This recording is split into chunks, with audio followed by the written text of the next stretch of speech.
I have had the pleasure to meet someone very special in this industry. Her name's Geeta Wilson. And what makes Geeta Wilson, there's so many different things that make her wonderful. I met her at Humana, and she had a very creative idea. She thought, well, gosh, what would it look like if we could get innovation happening at this company, something very unique. And she started pulling together all these different practices, Lean, Six Sigma, Lean Startup, Agile, and she brought us in to help her with the Agile journey. And what I learned from her was there is more than one way to do Agile within this industry. In fact, for a company like Humana, who's over 100 years old, what gives Geeta the authority to make a change? What gave her that kind of spark to begin with? At a company like Humana, change isn't easy. It's healthcare. There's a lot of compliance, a lot of risk. They've been doing things the same way for a long, long time. And here comes Geeta Wilson.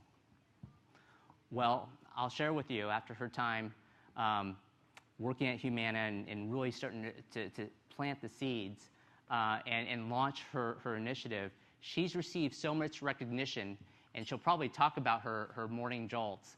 But her morning jolts are an inspiration to anybody who walks into that floor. Geeta is so ahead of the curve. Eric Ries from Lean Startup. You guys familiar with Eric Ries, Lean Startup? Eric Ries invited her to speak at his Lean Startup conference with all these great ideas bubbling up. So I'm really excited to invite Geeta Wilson, VP of Consumer Experience at Humana. Geeta.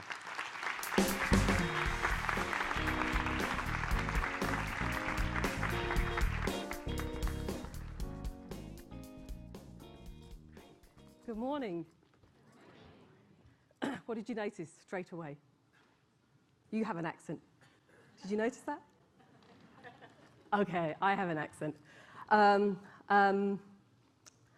many of you are responsible for large, tiny projects? That was, you're awake! How many of you are responsible for launching insignificant work across the organization? How many think you're launching something that is disruptive? A few of you? How many of you have got large-scale projects that need implementation, or you're overseeing them? Many of you. How many of you don't work? No. I was reading an article just recently from McKinsey, and you know there's a lot of talk right now around digital disruption. And one of the comments that was made, and it was the overall theme of this study from McKinsey, just recently, like there's a lot of talk around disruptive transformation. And one of the things it said, part of the poignant headline was, it's not the technology. It's not the new Siri or the new Alexa or the new whatever it might be. It's really the people, it said. And let that sit for a while. I thought about that, and I looked at my own journey and our own journey in Humana to roll things out. And I wondered, and I looked at how long things get and take to roll out. How long perhaps it gets to have people on board, to have adopters, or to have an advocate so that they can sponsor your project. And it isn't necessarily the technology. Because sometimes we have bad technology, and we're implemented it, and you've got like lots of work and lots of Scrum teams around them trying to manifest that work into an everyday experience for members or consumers. So it's not necessarily always about the technology. It's about people. And about 4 years ago, I joined Humana, and my remit was to improve the consumer experience at the time for our employer group business. We then moved on and expanded to look at enterprise transformation, and we looked at a last chunk of our business called service. We had a lot of service areas. So I figured, what will I talk to you about today? I could talk to you about our consumer efforts, and Stacy was very clear. He thought I was the Agile expert, and so I should talk to you about all Agile ceremonies. Right, Stacy? Can't see you now. Not really. I'm not. Let me just do a disclaimer. I am not the Agile expert. But I could talk to you about Fast Start and how it's a mashup in Humana of a new way of working. We do a mashup of Lean Six Sigma, Lean Startup, Agile, design thinking. And we say, let's take the best tools in the toolbox and apply it to the situation as needed. So I thought I could talk to you about that, perhaps. Or I could talk to you about the building blocks that we have when it comes to any effort, any type of work that we're doing in our lab. And we set up this lab about 4 years ago from scratch. About 6 months in, I worked in Humana, and I thought there's something here that we need to move faster. And so we did a hypothesis, we tested things, and we thought, well, how should we come to the table? And the building blocks we used were these 4 building blocks. First, you start with deep customer empathy. And I would argue that you even have deep management empathy. Sometimes we are too simplistic in understanding what it takes to do some work and move it from A to B. Or it might be going broad to go narrow. So oftentimes we have that technology, we have that solution, and you present the couple of solutions, and you frame the solution to the problem when you maybe want to frame the problem first, and then the solution. So we go broad before we go narrow, or we do rapid experimentation. That was one of the tenets of the lab that we needed to really instill as part of the Humana culture. And just as a qualification, there's lots of innovation happening in Humana, and our lab, Fast Start Consumer Experience Lab, is one place in Humana that it happens. But I would argue that it wasn't as formalized perhaps as we'd like, and so we begin to really make a meaningful effort and be intentional about using rapid experimentation and lots of test and learns. And once you've landed on something, you can go and build and scale with the business. Okay, I could talk to you about that, or I could talk to you about how we do retrospectives, how we look at what went wrong, what went right, and what needs to be better. Or I could talk to you about acceptance criteria and how it's important to make sure it really measures up and it's doused in consumer experience and validation, or around how you define an effective and importantly, you hone in a minimal viable product or proposition. And how it would be important that we pivot. Or maybe it's about reducing bureaucracy. There's a nice word I like to use, 2 words, and I'm not even sure if I can actually pronounce it, so forgive me if I can't. Bureaucratic sclerosis. It's very hard. But you know this, you see it in large enterprises, particularly, where there's a lot of silos and there's walls that have to be taken down. And the philosophy that we wanted to adopt in our lab was scrappy but not crappy, meaning that you just have enough, right, to move things forward. It's a little scrappy, you may even have an idea and you're nimble, but one thing it is it's not crappy. And so I could talk to you about that. I could talk to you about how we do release planning and how we initially started out with 7 individual teams, we moved to 2 large teams, and then we moved back to 7 individual teams, and we moved back to 2 large teams. And then we did sprint planning, and we reduced the sprint planning cycles. And I could talk to you about all of this, and how we did backlog grooming, and people picked up stories, or they did not pick up stories, and so forth. Or I could talk to you about how quickly we wanted to work and the velocity, and we started out with 2 pizza teams. That means the size of a team that is enough to eat 2 pizzas. That's what size your team should be. Or how we did stand-ups and had ceremonies and like how they collided with each other. So Stacy mentioned we do a daily jolt. In the daily jolt, this is our, irrespective of whether we were doing Agile, we were like, we're going to come to the table every morning and we're going to set up 45 minutes on our calendar. We stretch it on a Thursday and we do drop-in Thursdays and we allow people to come in. But we start off with a jam. And a jam means like you get down to some music. Some of us get down and dance. Some of us who are more cerebral in nature sit down and contemplate that music and say, that was great. But there's a jam that starts out and everybody knows to meet in the middle. Then you do report outs. And the idea behind that was to make it nimble, so we wouldn't have to have so many meetings amongst our teams, and that we'd pick up things and ideas as we need to. You're familiar with this, right? Some of you who do stand-ups and huddles. And then we did an LED moment, and in that LED moment, you talk about anything that might stimulate a thought, right? To start your day, have a good thing to start your day, and it sparks creativity, it sparks some contemplation. And then last, we have life moments where we talk about anything that's happened in our life. And that's been going every day solid for the last 3.5 years. So it wasn't a fad. It wasn't something that, we thought was a nice idea, and we keep it going. I could tell you about the impact, the projects, and the large enterprise transformation initiatives that we have, how we launched from not having any search tool in our organization that was effective and pulled up bingo results, to having, and I know you kind of looked at me strangely, does that really happen? It did. And we actually had an article that was written about how not to do search in Humana.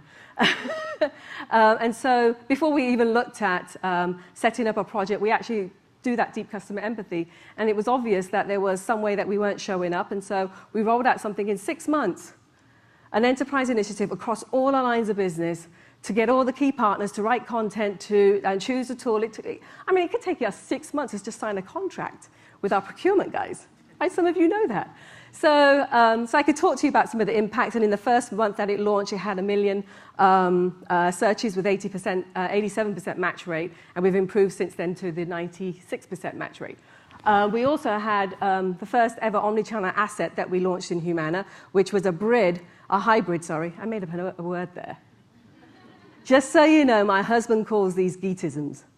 I'm just saying, like, I might flip words backwards, or I might just make up words while I'm here. But nonetheless, so hybrid channel, a hybrid channel called Visual IVR, and coinly termed FastPath in Humana, where anybody could come in. I mean, how many of you, like when you call into a customer service line or any line, and you get the IVR prompts?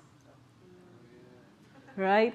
And so embarking on a new technology and going to a platform that we said, okay, let's try a new asset, let's try a new technology and see how that behaves with members. I talk about how we're using artificial intelligence with our call center agents and that solution, and how people in the moment when they're talking to us, the call center agent gets a reading on how well they are engaging with their member, and they can course correct in the moment using artificial intelligence. Or I could talk to you, and I'm getting closer to it now, I'm getting closer, about some behaviors. And there's these four sort of buckets of behaviors that we kind of wrap ourselves in. One is that we strive for shared vision on a team. That's difficult. Or we cultivate genuine trust. That's difficult. Or we own the outcomes. Some of us are good at that than others, right, who own the work and drive it forward. Or we speak truth while preserving the relationship. That's darn hard, right? To really say what we want to say to an individual and yet preserve them and preserve that relationship. I could talk to you about the awards and recognition that we've got. We've been in Forbes, we've been in Wall Street Journal, we've been in Inc. related to this work that we've been doing. We picked up an innovation award last year from CXPA. How we made the top 40 list of healthcare transformers. I could also talk to you about the roller coasters. Because it would be remiss of me to share this really high-five story that happened in Humana. Like, we rolled something out, and I gave you examples, and it was fantastic, and I walked away and said, yes, you do it too, right? I got to thinking, I don't want to do that. I don't want to deep dive on all the things that we've done. I thought, what would be relevant for a group of change agents who face resistance, who face a lot in front of them to make things go from A to B to B to C to D to E. Heck, let alone from A to Z to get there. You face resistance, and so you need resilience to do that. And I've known that the last 3 years of my career, this has been the sort of the hardest that I've had to face with being accountable as an individual to my work, to my colleagues, to the work that I'm doing, because I started to say, I need to do something different about the way I show up. And so I wanted to talk more about developing the resistance in ourselves to advocate as a change agent for the cause that you're going after, or to step back and think, what am I doing? What am I doing that's really moving these efforts forward or not?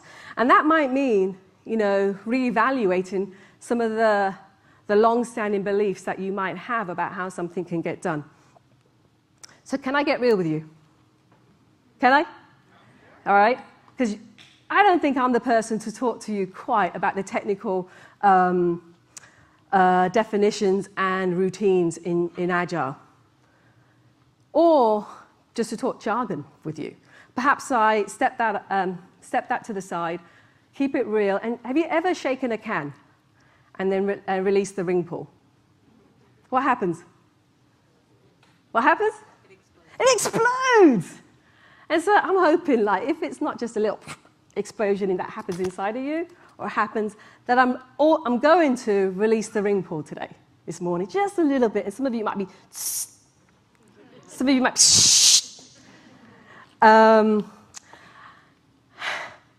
I've thought long and hard about these last 3 years and what would be really essential of how I've come to the table and how I've run into individuals and how I've dealt with them, being in the grey.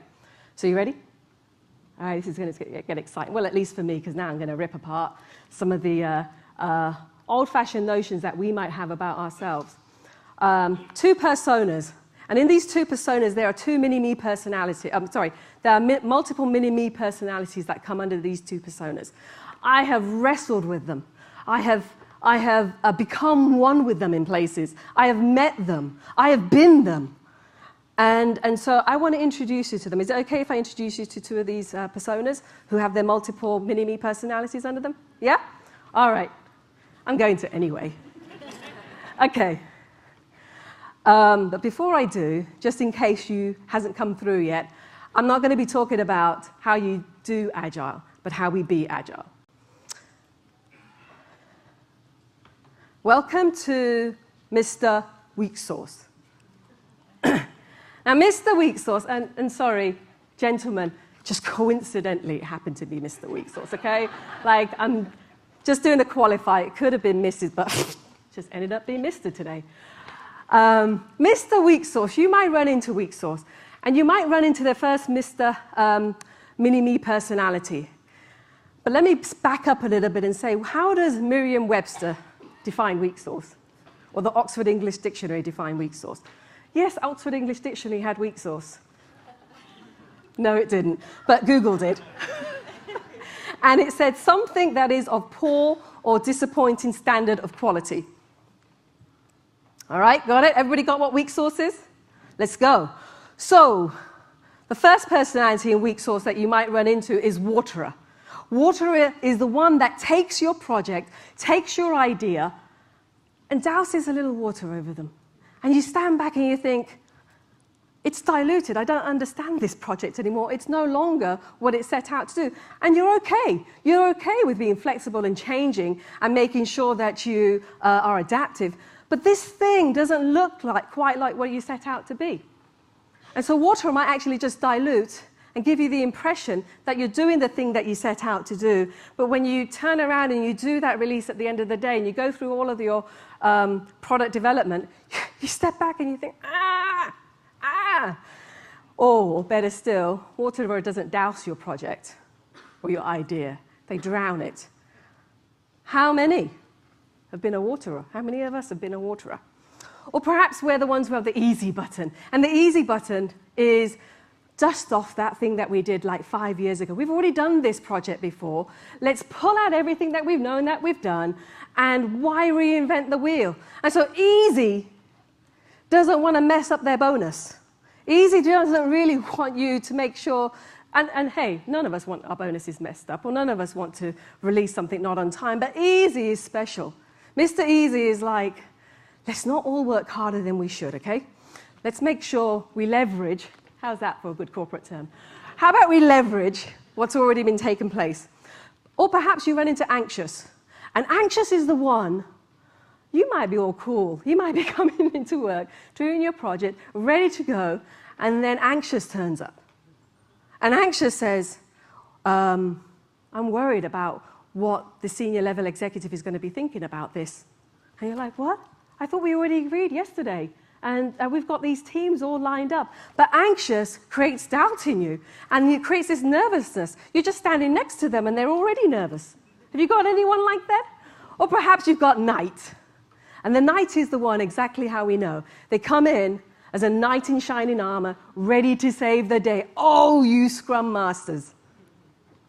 Not necessarily. Or you coaches. Or just you individuals. Knight is the one who wants to be the hero, who wants to come in and make sure. I mean, Knight can't stand anybody else getting credit. Knight can't fathom that they're not the one who are making it. And that might be a little bit too real for some of us.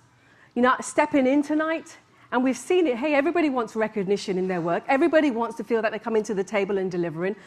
Check yourself on Knight recently. Has Mr. Knight come into you creeping up and saying, hey, it's me. I'm the one who actually launched this.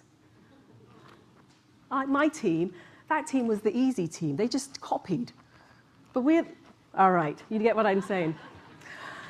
And then, like in corporate America, I know you don't face this. You know, where positions matter or the budgets matter, and the one who holds that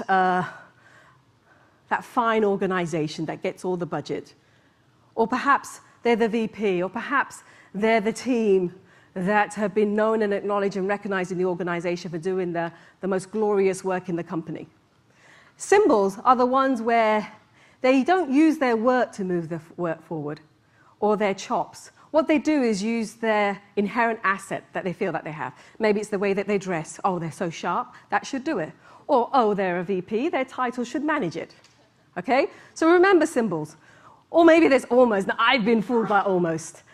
Just so you know, these are all based on a true story.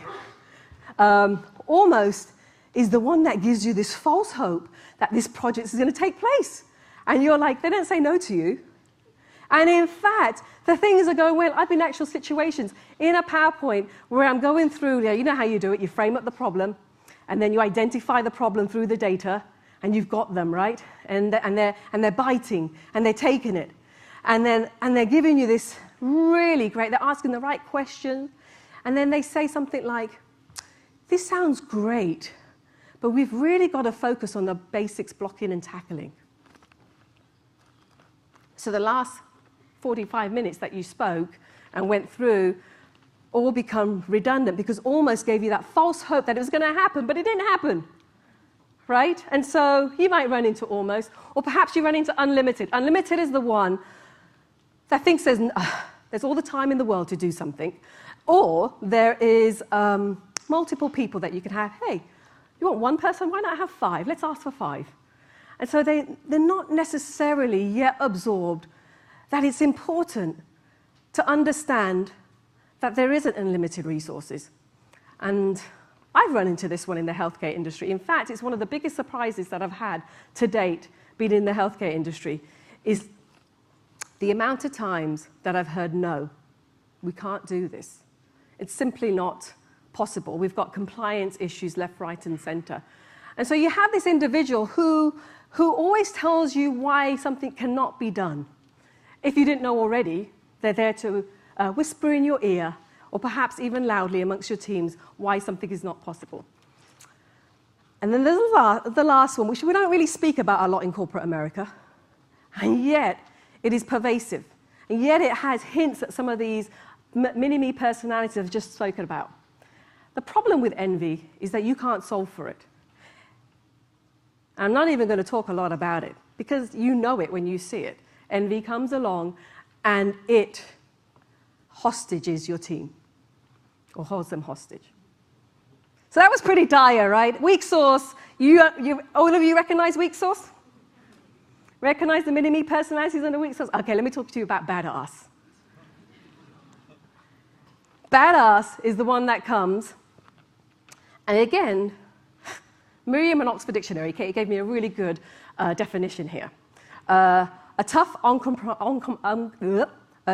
uncompromising, or intimidating person. Now, you don't have to be so intimidating, but tough and uncompromising. What is it that Badass has that allows themselves to show up to the table differently than Weaksauce? First of all, oh, is that a lady? I didn't notice. God, these coincidences. So Badass, first of all, is brave. Badass knows to stand for the cause despite, hear me now, people, despite the cost that they sometimes have. Badass knows, and they're anchored in doing what's right. Now, for all of you black and white thinkers here, Badass, right, is not brave, but blindly brave, okay?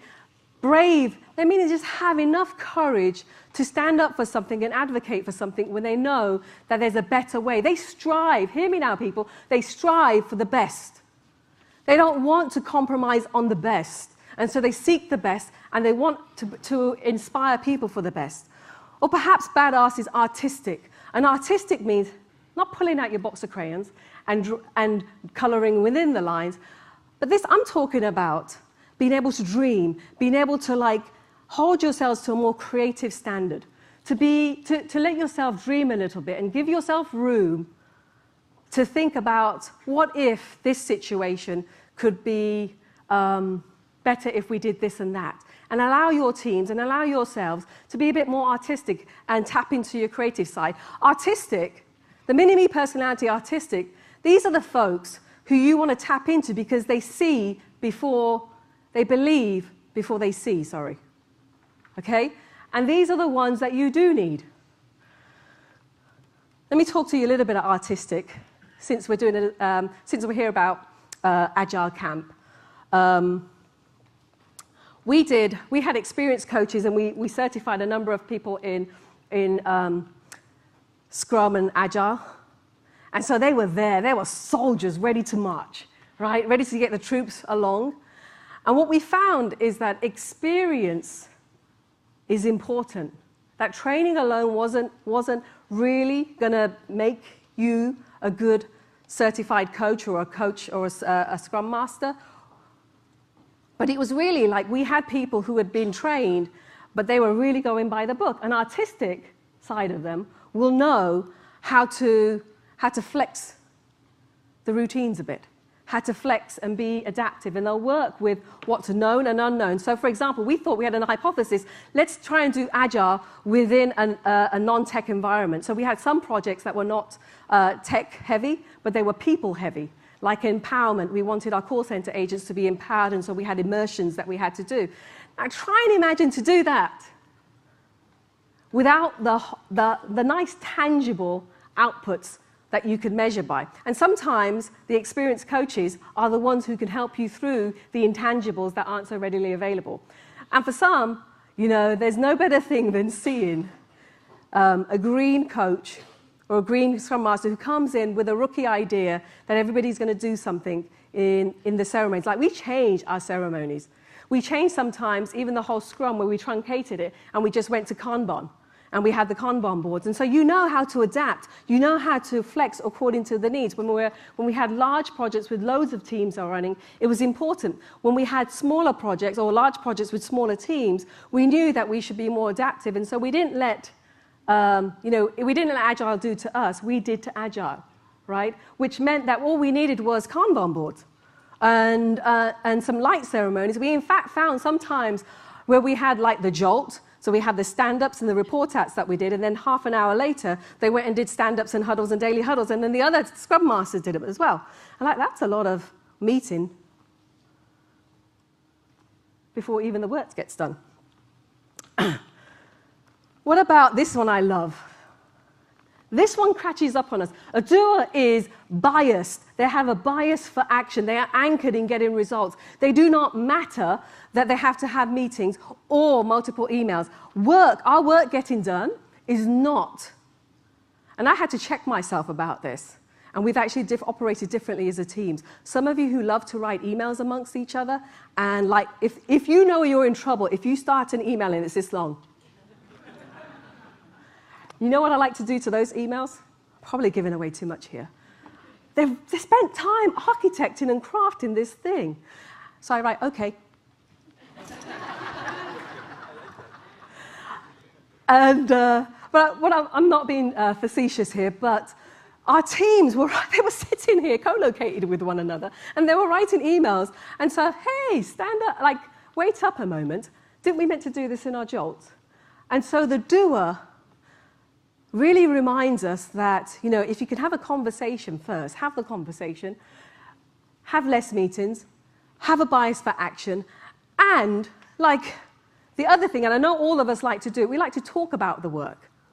We like to talk about even that this is an art to some people, where they can actually talk. The work is to delegate that work to someone. But the doer knows that they're the one who are anchored in results, and they need to get a team moving. And so they have this bias for action, and they have an unction to, like, get things moving, and it's daily. It doesn't stop. They're also, Badass has an analyzer in their core genetic makeup. An analyzer complements the artistic, right? And so an analyzer looks at measurement and looks, before they even address a problem, they say, what's the size, what's the scope, what's the severity of it? And they measure it. And they also know that they also have, and for those who sometimes of us who want to take that easy way, and it's hard to do an ROI and everything, you simply must try to do something and capture a cost-benefit analysis and know what the value of your work is. And so an analyzer knows and understands value and the measurement of it. But they also do another thing. They self-reflect. Every day, they don't go to bed without thinking about their own actions and how it might have affected the team or their work and how they've shown up. Analyze takes time, not to just analyze out there, the data, but also analyze within here and check themselves. And I love this one. Solver comes to the table with things not about why they cannot do something, but they're like Houdini. Heard of Houdini? I love this visual of Houdini, where you tighten a chain around them so fast. Like, imagine that project. It's got chains around it. It's tight. And you're thinking, how on earth can you unleash out of it? How on earth is there a way? And Solver, oh, bless the solvers on your team, because they find a way. They find a way of escape. They know that it simply can't be that there's no other way, or we've hit a dead end. And so they show up with solutions, then articulating the problem that you already know. And lastly, a badass is not all about the head. They're about the heart. They come in and they're solid. They're humble. They're intellectually they're not just intellectually curious, but they're intelligently generous. Meaning they have a spirit of generosity in their teams. They don't worry about, I did all this work, and if I give it over to so-and-so, they're going to be able to use it and they're going to get ahead. No, Solid says, share. Share everything amongst the teams. And you know what? People know the stamp of your work because it will already have your mark on it. So don't worry about sharing. Solid also knows that they've got to be kind. They've got to be caring. You know, I love this word in healthcare because we should be in a caring organization, which implies the word tenderness and compassion. And so I see my role in Humana, when I'm delivering in the experience, is at the same tandem delivering compassion. And how do we do that? Oh, by the way, Solid also has forgiveness in it and grace, which means that something that somebody deserved, they didn't necessarily are worthy. They had a lapse in the team. They had a lapse in judgment. I'm speaking to the heart now. There are times with those who you work with in your organization, in your teams, and they have made mistakes. And they change. People do change. They're not like leopards. Or is that right? They don't change their spots. People do change, and give them room if they have. If you have more than one badass, you get a room full of badasses, right? And so you also know that we experiment and we're scrappy. Let me read a quick excerpt. The status quo dies hard. After all, it has one of the most powerful forces on the planet as its ally, fear. Enemy of change, stealer of ambition. Fear is the champion of the half measure, the check swing, the almost there. It softens the hard stance, rounds a sharp edge, and dulls the shine of a new idea. None of us can pretend to be fearless, but every day we have the chance to decide how much influence our fears deserve. We figure if something excites us tremendously, there'll be enough people on the planet to make a business out of it. If not, then not. It's a liberating thing, this leaving of fear on the side of the road, because we did not caution our way or temper our enthusiasm. A life in any form should never be a compromise, a settling for something less than spine-tingling. Courage changes everything. Badass is brave. Badass is artistic. Badass is a doer, has a bias for action. Badass analyzes their work. Badass also knows that they have to take a position where they're solid. Can I share with you something that my father shared with me a few years ago? Actually, when I was a kid, 9 years, and I would have rather been watching A-Team at the time. He would do this randomly, every now and then. I have 3 brothers, and I'm the youngest, and you know that moment where your parents feel like it's a time for you to get to talk. And so I always ended up being the one who's captured. I'd walk in unsuspectingly into the room. My dad might be sitting down, and I'm about to get ready for A-Team. And my dad says, Geeta, let's talk. Oh, no, how long is this going to take? And bless my heart, my father persevered, because sometimes things just went over my head. Like I didn't know when I was 9, 10 years old, and he would be talking to me about words of wisdom. Something stuck, funnily enough. And when I saw this, it was when I was flying back from New York to Dayton. And I was in a Delta airplane, and I picked up the in-flight magazine, and it had this. It was an advert from Porsche. Who'd have thought Porsche would write like this? But they gave you a sort of an insight into the things that they challenge themselves with. And this reminded me, I stepped back and thought, this thing about fear. And I thought back to what my father had said. And my father had said, Geeta, can you just do 3 things in life? If there's 3 things that you could take a hold of. And for those of you who can't remember badass and don't want to be Weaksauce, there are 3 shortcuts that you could help do the check against. How much of something is to do with your fears and inhibitions to go forward? And for all of us, it's different. Right? For some of us, our fears are to do with simply small steps, and for others are large steps. And so it prevents us, or we're afraid of what someone's going to say or what someone's going to think, or we're afraid of failing. And we call that learning now, don't we? Right? Or there's this notion of greed. And this is the ugly thing that steps in and creeps in. Remember I told you, disruption is not about technology. There are some things that step in the way, and sure, shortcut to badass might be greed, is your desire to have it all, is your desire to make sure that no one else gets included, right? And so check, when I do these introspections amongst yourself, and so you know you have introspectives or retrospectives, and you should have introspectives. You check yourself on how much of your work and how much of what you do might be motivated by greed. And then finally, a stepchild of greed is attachment. I'm going to bring it very, very to your level. It could be that project that you're not willing to let go of. It could be that this idea that you're not willing to let go of.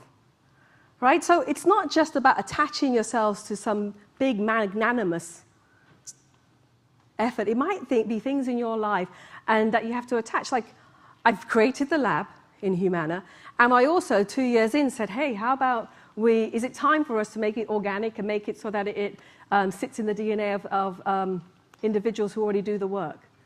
And so that's just a leaning to lean in and say, you know, we need to let go of some things, and some of us like to hoard. Okay, so you heard me now, and you're like, okay, this girl, should I believe her? She talks about Weaksauce, she talks about badass. Maybe she's just full of S, H, I. Oh, it's moving. Shift. Of course she is. All right? Maybe I'm full of shift. I want us to move, right? I want us to move from a place where we're happy to stay with something that we didn't really intend to. Now, let me qualify something here. Binary, it's not binary, weak source and badass. Some of you might have been like, okay, so if you're not weak source, you're badass. If you're not badass, you're weak source. Actually, not so. This is not a polemic relationship between badass and weak source. You see, there's another term. If you're not badass and you're not weak source, you might simply just be jackass. Okay? And I'm not talking about jackass. They're in a different category of their own. I'm talking about when you as individuals or you run into people who are like in this in-between spot of weak source. It's tepid, it's lame, it's mediocre, and it's weak source at its best. And so I'm talking about those individuals where you might unsuspectingly swerve into weak source, but you need to go back into badass. Can I tell you a quick story? Okay, didn't even ask. Wait for the answer. So we're vegetarian in our home. I've got 4 boys, and so we're not vegan, so we eat cheese and so forth. But there's times when we, like cheese, if it's not the real cheese, it's veggie cheese. We call veggie milk, soy milk, or almond milk now, which is even more delicious. Or as ice cream, it's veggie ice cream. So things that weren't real, you know, we associated the term veggie in it. So like, we lived on campus when our kids were young, when we came to the States 18 years ago. And we lived on campus, Yesenia, and we used to call the cops there veggie cops, because they weren't real, they were campus cops. So you have an idea what we mean by veggie. Okay, so I like to cook, and I like to cook Indian food a lot, but I'm not a baker, right? I'm not like, not that I can't do science, but you need to get those measurements exactly right in baking. You can't, like, there's no give, there's no guessing. You have to kind of be precise. And so one day in the kitchen, there was, and we lived in a smaller campus apartment at the time, and there was this pack of cake mix that I pulled out of the cupboard, the drawer. And Prem Kush, my oldest son, he looks at it and says, Mom, what's that? And I said, cupcake mix? Because are we going to have cupcakes? He said, we could. Boys, we're having cupcakes. And so he tells his brothers, Rishi, Kishi, and Kushi, we're having cupcakes. And so I'm like, okay, I better make these cupcakes.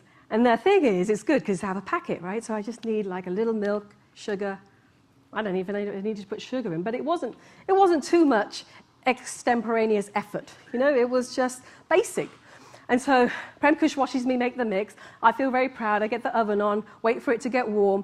I put the mix in the pans and put it in the oven. Prem Kush, in the meantime, and his brothers are jumping all around the couches. Oh, cupcakes, cupcakes, cupcakes. We got cupcakes, everybody, guys, we got cupcakes. And they are, like, he's 5 years old, to give you some framing of his age, and his brothers are 4, and the other brother's 3. And so the baby is like, what's going on? I don't know. All right? But they sense this happiness in the home. And as these cupcakes are being made, he's like, we didn't have back then, like the lighted oven, you know, where you could see. So you really had to peer hard and look and see if those cupcakes were rising or not. And sure enough, I did have a cupcake rack where, you know, I had a baker's rack, so that was good. I wasn't just going to put it on the table. I knew better than that. So I was ready. Prem Kush was ready. He's jumping up and down, going back and forth between the oven and the couches and looking. Time's up. It's ready. The cupcakes are ready to be out. We go to the oven.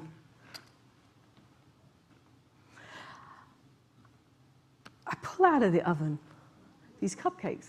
We go to the table, and Prem Kush is watching, and this incredulity just sort of has him speechless. And I put them on the baker's rack.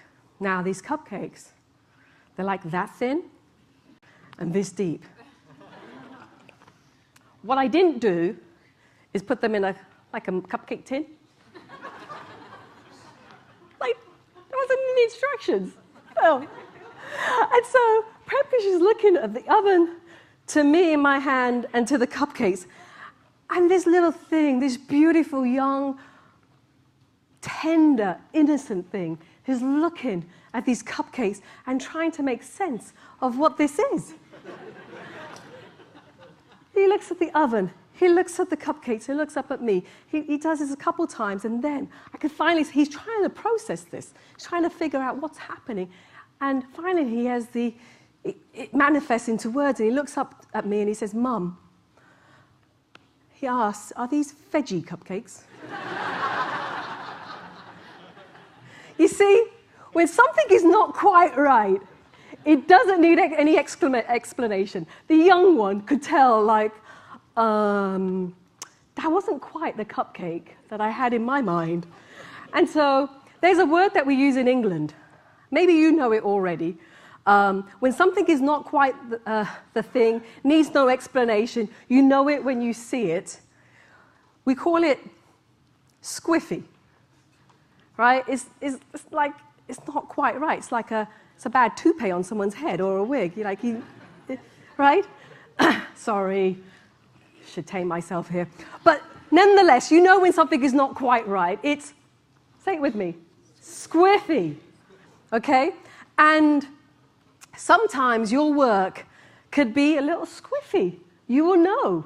You will know when you sit in those meetings, or when you're trying to do a stand-up or a huddle, or you're trying to do backlog grooming, and you know you're going overboard with that velocity number, right? And you know that it's too micromanaging the work, and really there's not as much autonomy and self-organizing that's happening in the teams.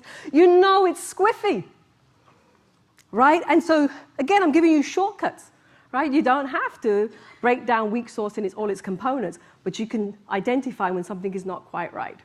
So lastly, I'll leave with you. We look at ourselves and we want to live it, and that calls on us internally to be brave. It calls on us to be artistic. When we live it, there's no other person that we have to look to other than ourselves to do.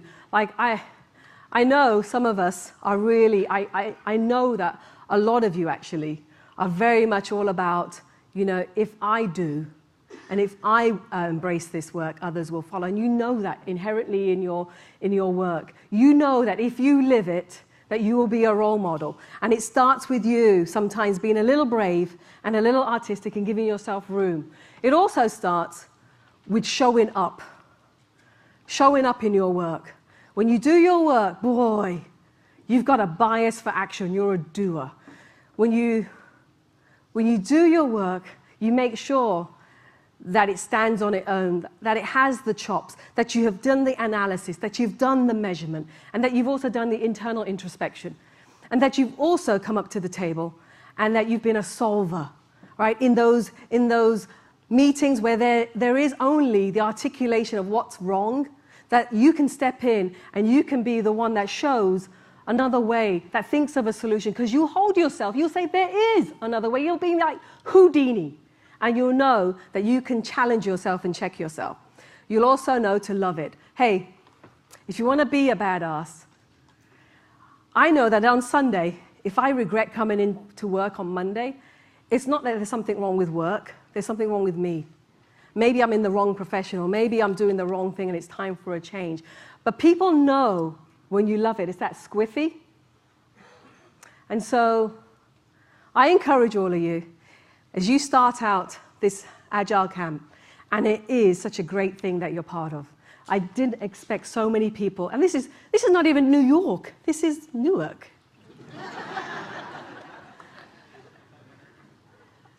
You have a great day ahead of you. You have a great journey ahead of you, and I encourage you that whatever you face, whatever you do, in whatever you put your hands to, be a badass.